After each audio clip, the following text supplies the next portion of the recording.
This old and dusty gaming PC just came in the shop because our customer's been getting random blue screens. So in order to figure out what's going on with these random blue screens, we're going to use one of my favorite tools built into Windows, which we can open by pressing the Windows key on our keyboard and typing View Reliability History. This opens a really cool tool built into Windows called the Reliability Monitor, which basically logs some of the most critical events that your system's experienced over the past couple weeks. And it logs them over time with very specific points. And we can see that there are plenty of these red X's, which indicate a critical event like a blue screen or unexpected shutdown. And if we select one of these dates where this happened, we'll see that there's an event with this little blue screen symbol, which if we simply double click to open, will actually tell us that we got a blue screen on this specific day that was 5/28 at 5:43 p.m., which lines up with what our customer was saying.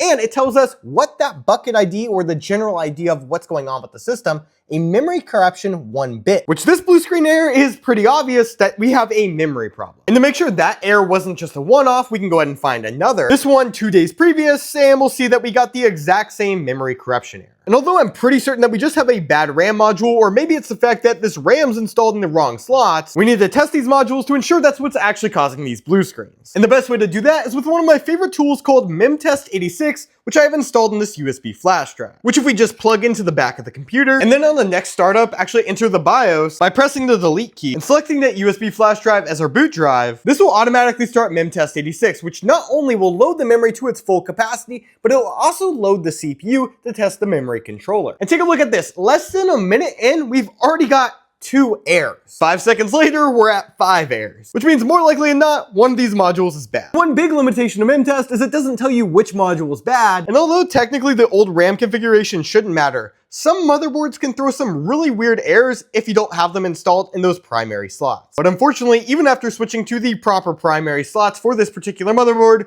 we're still back to the exact same errors. Meaning probably one of these modules is just bad. So let's just go ahead and pull one of them out. And when you look at that, after pulling this module out, we're actually getting past that point where we were failing before about 45 seconds in. Meaning this is probably just a bad module, but we can actually confirm this by pulling out what I assume is the good module and installing what I assume is the bad module in that same slot. By doing this, it actually allows us to rule out 2 different variables, that it's either a dual channel issue or there's a problem with this 4th slot. And check this out, within about 20 seconds, we already got an error, proving this is just a bad RAM module. No wonder our customer was getting so many blue screens.